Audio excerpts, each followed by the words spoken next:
என்ன வீட்டை ஒருத்தரையும் காணோம்? வீட்டு ஃபுல்லா தேடிட்டா ஒருத்தரையும் காணோம். கிசர் இருக்கானே. அம்மா என்ன கிசரு? என்னம்மா வீட்டுல ஒருத்தரையும் காணோம்? அண்ணன் அண்ணி பிள்ளைகளு யாருமே காணுமே. எல்லாரும் சொல்லி எங்க போனீங்க? நீ என்ன பண்ணிட்டு இருந்த? நான் தூங்கிட்டேன். ஓ சரி. தேன்மொழி தூங்கிட்டு தான் இருக்கா. இது சென்னை என்ன போடலையே? இல்லம்மா சண்டெல்லாம் போடல. என்னம்மா எல்லாரும் எதுவும் வெளியில போனீங்களா? இல்ல பக்கத்துல எதுவும் ஃபங்க்ஷனா? இல்ல, எல்லாரும் பக்கத்து வீட்டுல இருக்காங்கடா. பக்கத்து வீட்லயா? ஏன்டா? எதுக்கு? அம்மா அவர் செஞ்ச துரோகத்தெல்லாம் நீங்க மறந்துட்டீங்களா? எப்படிமா உங்களால மட்டும் இப்படிலாம் இருக்க முடியுது? உங்களுக்கு அவர் மேல பாசம் இல்ல? பாசம் கண்ணை மறைக்குது. அவர் செஞ்ச துரோகத்தை உங்களுக்கு மறைக்குது, அப்படித்தானே? ஏமா உங்க இடத்துல வேற ஒரு பொண்ணுக்கு இந்த துரோகம் நடந்துனா ஏன் எடுத்து கூட பாத்துக்க மாட்டாமா? இல்ல அதுக்கு மேல ஏதாவது தண்டனை வாங்கி கொடுத்துருப்பா. ஆனா நீங்க ஏமா இப்படி இருக்கீங்க? தண்டனை வாங்கி கொடுக்கிறதுக்கு அவர் என்ன அடுத்தவரா? எனக்கு வாழ்க்கை கொடுத்தவரே, அத மறந்துடாத. ஏன் புருஷன், அத மறந்துடாத. அம்மா இனிமேல் நீ அவரை மரியாதை இல்லாம ஏதாவது பேசுன பாத்துக்க. உன் வாழ்க்கைய நீ பாத்துக்க, எனக்கு தெரியும். இன்னொரு வாட்டி நீ அவரை பேசுறத பார்த்த. அம்மா நீங்க ஏமா இப்படி இருக்கீங்க? ஏமா நீங்களும் சராசரி பெண்ணு தானே நிரூபிச்சிட்டீங்களா? என்னடா பேசுற? சராசரினா எனக்கு புரியல. எல்லாருமே மனுஷங்க தான். பாசத்துக்கும் அன்புக்கும் கட்டுப்படுற சராசரி மனுஷங்க தான். அத புரிஞ்சுக்க. என் மனசு ஒன்னும் இருமல் அடிச்சு வைக்கல. அது இருமல் இல்ல, களிமண் இல்ல. அது மென்மையான இதயம். அதுக்குள்ளேயே ஆசம் பாசம் எல்லாத்துக்கும் ஆசைப்படும். ஏன் எனக்கு ஆசை பாசமே இருக்க கூடாதா? ஏண்டா என்னென்ன கடவுள் விசேஷமாவா படிச்சிருக்காரு? நானும் சராசரி மனுஷி, அவருக்கு மனைவி. அத மறந்துடாத. நான் சாதிச்சேன், அதே என்னோட திறமை. அதுக்காக எனக்கு காதலே ஆசை பாசம் எதுவுமே இருக்க கூடாதா? நானும் கடவுளை படிக்கப்பட்ட ஒரு மனுஷங்க தான். நீ மறந்துடாத. எந்த உணர்ச்சி இல்லாத போனா இல்ல, அத புரிஞ்சுக்க. அம்மா உங்களுக்கு ஆசை பாசம் இருக்க வேண்டியதா, ஆனா இவரு மேல இல்ல. இவர் செஞ்ச துரோகத்தை நீங்க மறந்துட்டீங்களா? என்னால முடியலமா. அம்மா இவரால அவ்வளவு சித்திரத்தை அனுபவிச்சீங்க, எப்படிமா உங்களால முடியுது? எல்லா மதமும் சொல்றது பெரிடத்துல அன்பு செலுத்துங்கன்னு தான். அதை நான் செஞ்சுக்கிட்டு இருக்கேன். அன்பு செலுத்துறதுனால நாம ஒண்ணும் குறைஞ்சு போயிட மாட்டோம். பிறரை மன்னிக்கிறதுனால நாம எந்த விஷயத்திலயும் குறைஞ்சிட மாட்டோம். அப்படி மன்னிக்கிறதுனால அதுக்கான பிரதிபலன் நமக்கு கிடைக்கும். அதை நம்புறவான்னா அவருக்கு தண்டனை கொடுக்கறனால எனக்கு நிம்மதி வந்துருமா? இல்ல போன வாழ்க்கை தான் எனக்கு திரும்ப வந்துருமா? நாம யாருக்கா தண்டனை கொடுக்கறனால நாம இழந்தது எதையுமே அடைய முடியாது. அதை விட அதை அப்படியே விட்டுட்டு மறந்து போறது ரொம்ப நல்லது. மனசும் சுத்தமா இருக்கும், மனசும் நிம்மதியா இருக்கும். ஒருத்தர் நமக்கு துரோகம் பண்ணிட்டானே அவனை பழி வாங்க நினைச்சா நம்ம வாழ்க்கை தான் போகும், நம்ம நிம்மதி தான் போகும். எல்லாத்தையும் கடந்து போக பழகிக்க. இருந்தா உனக்கு இவ்வளவு கோவம் ஆகாதுன்னு நினைக்கிறேன். கோவம் தான் நம்மளுடைய முதல் எதிரி, அதை மறந்துடாத. எப்பவும் நிதானமா இருந்து பழகு, அமைதலா இரு. அப்பதான் நாம என்ன செய்யலாம்னு நம்மளால யோசிக்க முடியும். பார், எனக்கு அவர் மேல ஒரு துளி கூட காதல் குறையல, அன்பு குறையல, குறையவும் செய்யாது. அதான் ஏன்னு கேக்குறேன். அவர் உங்களுக்கு துரோகம் பண்ணிருக்காரு, எதுக்கு உங்களுக்கு அவர் மேல அன்பு காதல் இருக்குது? அதான் காதலே. உண்மையான காதலுக்கு பழி வாங்க தெரியாது. உண்மையான காதலுக்கு வெறுக்க தெரியாது. உண்மையான காதலுக்கு நடிக்க தெரியாது. உண்மையான காதலே எத்தனை வருஷம் ஆனாலும் சரி அப்படியே தாண்டா இருக்கும், மாறவே மாறாது. அதான் காதல், உண்மையான காதல். அம்மா ஏன் இப்படி இருக்காங்க? அவர் கண்ணு முன்னாடி இவரை போலீஸ்காரங்க அடிச்சு இழுத்துட்டு போனாங்க. அப்ப வேடிக்கை தானே பாத்துக்கிட்டு இருந்தாரு. அப்ப எங்க போச்சு அவருக்கு காதலே? அவர் அப்பா சாவுக்கு நீங்க தான் காரணம் உங்க மேலே கம்ப்ளைண்ட் கொடுத்தாரு. அதனால நீங்க எவ்வளவு அவமானத்தை சந்திச்சீங்க. அப்ப இவர் வேடிக்கை தானே பாத்துக்கிட்டு இருந்தாரு. ஏன் சாட்சி சொன்னவரே இவர் தானே. எப்படிமா உங்களால முடியுது? நல்லவங்களா இருங்க, அதுக்காக இவ்வளவு நல்லவங்களா இருக்காதீங்க. நீங்க மன்னிச்சாலும் நான் மண்ணுக்குள்ள போற வரைக்கும் மன்னிக்கவே மாட்டேன். நீங்க பட்ட அடியும் வேதனையும் நான் கண்ணால பார்த்தவ. உங்களுக்கு என்ன வலியும் வேதனையும் மறைஞ்சிருக்கலாம், என் இதயத்திலிருந்து மறையாது. ஒரு பொண்ணுன்னு கூட பார்க்காம, 3 குழந்தைக்கு தாயின் கூட பார்க்காம அடிச்சு கரக்கரன்னு இழுத்துட்டு போனாங்களே, அதுக்கு உறுதியா இருந்தவர் இவர் தானே. இவர் காலை பிடிச்சு எப்படிலாம் கெஞ்சினீங்க. நான் எந்த தப்பும் பண்ணலன்னு எப்படி இல்லாம கெஞ்சினீங்களே, அப்ப கல் நெஞ்சமா தானே இவர் இருந்தாரு. எப்படிமா இவர் நீங்க மன்னிச்சீங்க? எனக்கு புரியலமா. எப்படிமா இவர் மன்னிக்கிறீங்க? எனக்கு புரியல. இதுக்கு பேர் தான் காதல்னா அந்த காதலே வேண்டாமா? நீங்க தானே சொல்லுவீங்க 2 பக்கமும் இருக்க பேர் தான் காதலு, ஒருத்தர் மட்டும் காதலிச்சா காதல் இல்லைன்னு சொன்னீங்க. இது என்னமா? அம்மா நான் கேட்கறதுக்கு சொல்லுங்க. நீங்க இங்க இருந்தா தானே அவர் கூட இருப்பீங்க. உங்களை நான் டெல்லிக்கு கூட்டிட்டு போறேன். போதும், இது வரைக்கும் நீங்க இங்க இருந்ததெல்லாம் போதும். டெல்லிக்கு கிளம்பணும், கிளம்புங்க. கிளம்புங்கண்ணா. எல்லாரும் நான் அம்மாவும் சேர்த்து அம்மாவும் கூட்டிட்டு போறோம். ஆமா கிளம்புங்கண்ணா, கிளம்புங்க. என்னங்க அத்தை எப்படி வருவாங்க? ஏன் அம்மா வரல உனக்கு இஷ்டம் இல்லையா? இப்படி கிறுக்குதெல்லாம் வரக்கூடாது. எங்களுக்கு வந்து என்கிட்ட காட்டிட்டு இருக்கீங்க. அத்தைக்கு ஏகப்பட்ட பொறுப்பு இருக்கு, எப்படி வருவாங்க? எப்படி கூட்டிட்டு போகணும்னு எனக்கு தெரியும். நீ கிளம்பு. வர உங்க நடவடிக்கை எதுவுமே சரியில்லை. சரி சரி, கோபப்பட மாட்டேன் போதுமா? முரடை மாதிரி நடந்துக்கிறீங்க, போங்க. சரி கோபப்படாத. நான் கோபப்பட மாட்டேன், கோபப்படவே மாட்டேன், இனிமேல் கோபப்படவே மாட்டேன் போதுமா? நீங்க தானே அது ஏதோ கோபத்துல. என்கிட்ட பேசிடாதீங்க சொல்லிட்டேன். சரி, நீ மனசுல இருக்கிறது சொல்லலன்னா அப்புறம் நான் என்ன பண்ணுவேன்? உன்னை அப்படியே விட்டுற முடியுமா? அது எப்படிங்க? உங்களுக்கு வந்தா காதலே, மத்தவங்களுக்கு வந்தா என்ன உளற? இல்ல. கொஞ்ச நாள் என்கிட்ட பழகின உங்களாலே என்னை விட்டு கொடுக்க முடியல. இல்ல, என் மனசுல என்ன இருக்கு யாரு இருக்குன்னு தெரிஞ்சுக்கணும்னு உங்களுக்கு ஆர்வம். என்னெல்லாமோ பண்ணி தெரிஞ்சுக்கிட்டீங்க. அதுக்கு எங்க ஊர்ல ஒரு பழமொழி சொல்லுவாங்க, தலைவலியும் காய்ச்சலும் தனக்கு வந்தாதான் தெரியும்னு. உங்களுக்கு வந்தா ரத்தம், மத்தவங்களுக்கு வந்தா தக்காளி சட்னியா? தலைவலி. அவங்கள காதலிக்க வேண்டாம்னு சொல்லதுக்கு நீங்க யாருங்க? புள்ளையா பிறந்துட்டா, ஆம்பளை பையனா இருந்துட்டா, கோபப்பட்டு கத்திட்டா, ஒரு பொம்பளை மனசுல ஒருத்த புகுந்துட்டானா யார் தடுத்தாலும் தடுக்க முடியாது. அவ சாகுற வரைக்கும் அவன் மனசுல வாழ்ந்துகிட்டு தான் இருப்பா. நீங்க யாருங்க அவங்கள நேசிக்க கூடாதுன்னு சொல்லதுக்கு? 2-3 மாசம் இருக்குமா நீங்களும் நானும் பேசி பழகி? உங்களாலே என்ன பிரிஞ்சு இருக்க முடியல, எனக்கு உங்களை பிரிஞ்சு இருக்க முடியல. நமக்கு வேற எந்த உறவும் கிடையாது, ஆனா நம்மளாலே பிரிஞ்சு இருக்க முடியல. அவருடைய வாழ்க்கையை தொடங்கி குழந்தைங்களை பெத்து வளர்த்து ஆளாக்கி இன்பம் துன்பம் எல்லாம் ஒன்னா கடந்து ஏதோ சந்தர்ப்பத்துல பிரிஞ்சு போயிருக்காங்க. அவங்கள காதலிக்க கூடாதுன்னு சொல்றீங்க? அவரை பத்தி உனக்கு என்ன தெரியும்? உங்க அப்பா யாரு என்னன்னு எனக்கு தெரியாது, ஆனா இங்க ஏதோ ஒரு மர்மம் இருக்குன்னு மட்டும் எனக்கு தெரியும். நீங்க தான் என்கிட்ட எதுவுமே சொல்ல மாட்டீங்களே. நிச்சயமா உங்க அப்பா நல்லவரா தான் இருக்கணும். எதுக்கு சொல்ற?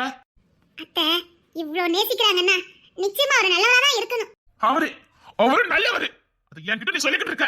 ஏங்க, அவர் உங்களுக்கு நல்ல தகப்பனா இல்லாம இருந்திருக்கலாம். நிச்சயமா அத்தைக்கு நல்ல கணவரா இருந்திருக்கணும். இல்லனா இப்படி எல்லாம் நேசிக்க முடியாதுங்க. எங்க அம்மாக்கு நடந்த துரோகத்தை மாதிரி உலகத்துல எந்த பெண்ணுக்குமே நடந்துட்டாரு. அத கண்ணால பார்த்தவன் நான். ஆனாலும் உங்க அம்மா நேசிக்கிறாங்களே, அப்படின்னா அதுதான் எனக்கும் புரிய மாட்டேங்குது. அதான் நான் எங்க அம்மா கூட்டிட்டு போறேன். அவங்கள கூட்டிட்டு போயிருவீங்க?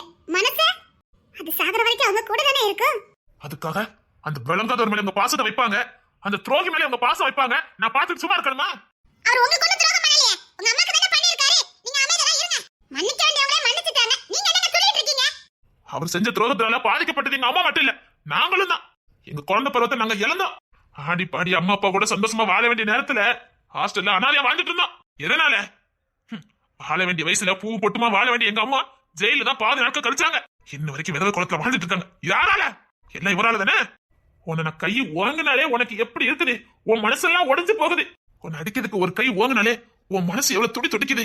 இல்ல எனக்கு தான் எவ்வளவு வேதனையா இருக்குது, அவசரப்பட்டுட்டேமேனு. ஆனா எங்க அம்மாவை அவரு முன்னாடியே எப்படி அடிச்சாங்க தெரியுமா? ஒரு பொண்ணு படக்கூடாத அடியெல்லாம் பட்டாங்க. அப்ப இவருக்கு ஏன் மனசு வலிக்கல? கட்டின பொண்டாட்டியா எவனோ ஒருத்தன் அடிச்சுக்கிட்டு இருக்கான் பாத்துக்கிட்டு இருந்தாரு. இவரு என்ன, நீங்க எதுக்கு அவருக்கு சப்போர்ட் பண்றீங்கன்னு எனக்கு புரியல. அப்ப எங்க போச்சு காதலு? அது செத்து போன காதல். செய்யாத தப்புக்காக எங்க அம்மா தண்டனை அனுபவிச்சாங்க. எங்க அம்மா அடி வாங்கினதை பார்த்து எனக்கு பைத்தியம் பிடிச்சிட்டு உனக்கு தெரியுமா? எத்தனை நாள் தூக்கத்துல எந்திரிச்சு கத்திருப்பேன் தெரியுமா? எப்ப நான் தூங்கினாலும் எங்க அம்மா அடி வாங்குற மாதிரியே தான் எனக்கு கனவு வரும். இதுக்காகவே நான் தூங்காம இருந்திருக்கேன் தெரியுமா?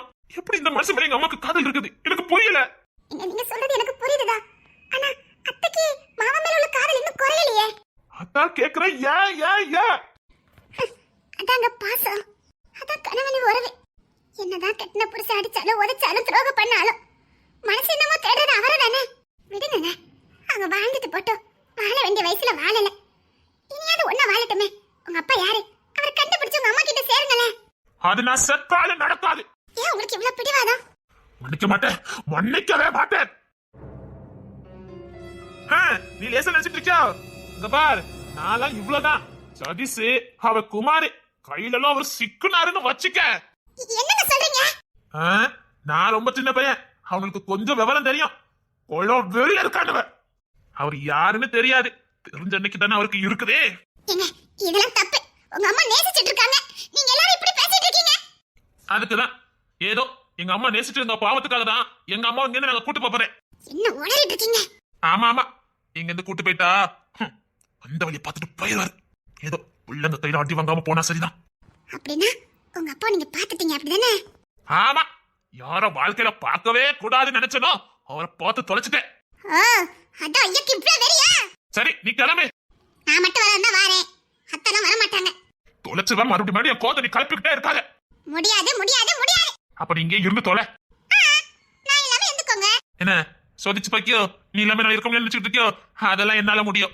அப்பா உங்களுக்கு உங்க அப்பாக்கு என்ன வித்தியாசம்? நீ என்ன எலியை குடிச்சு போட்டு பேசிட்டு இருக்க? உங்களை மட்டும் தனியா வாழன்னு சொன்னா எப்படி இருக்குது? ஏண்டி நான் எங்க அப்பா ஒண்ணா உனக்கு கை வாங்கினாலே எனக்கு மனசு செத்து போயிருது தெரியுமா? ஐயோ இவ்வளவு போய் அடிக்க வாங்கிட்டோமேனு என் உடம்பெல்லாம் கூசுது. அப்படி மனசாச்சு எனக்கு கொல்லுது. உன் கால கூட எத்தனை நாள் விழுந்து மன்னிப்பு காட்டுக்க. சிரிக்காதடி. ஐயோ பார்க்கவே முடியல. கமிஷனர் சரி சரி கவலைப்படுத்தாத. இனி என்னைக்காவது அடிக்க கையை ஓங்குங்க. அதுக்கப்புறம் தான் இருக்குது. அதான் காலில் விழ வச்சிருதிய. சரி வருவல்ல? அட வாரேன். ஏன்டி சலிச்சுக்கிறத? என் கூட வரதுக்கு உனக்கு விருப்பம் இல்லையா? ஆமா ஐயா கூட வரதுக்கு விருப்பம் இல்ல. போவீங்கண்ணா. என்ன இங்க ஏதாவது மாத்தி வாங்க முடியாதா? கிடைக்க மாட்டேங்குதே. எனக்கும் ஆசைதான், முடியலையே. நம்ம அண்ணன் பிள்ளைகளெல்லாம் விட்டுட்டு போறதுக்கு மனசே வர மாட்டேங்குது. அதுலயும் சரிசன பிள்ளைகள் வேற நல்லா வளர்ந்துட்டாங்களா. திடீர்னு ஃபங்க்ஷன்ஸ் ஏதாவது இருக்கும். இங்க இருந்தா கூட மழை ஏதாவது நல்லா ஒத்தாசையா இருக்கும். இன்னொன்னு பிள்ளைங்க வளர்ந்துட்டாங்க. எல்லாரும் வீட்டுல கண்ணு கத்துமா கவனிக்கணும். பாப்போம். அதுக்குள்ள வரலான்ட்டு இருக்க. வளர்ந்த பிள்ளைங்களா இருக்காங்க, பாதுகாக்கணும். என்ன பண்ணனு தெரியல.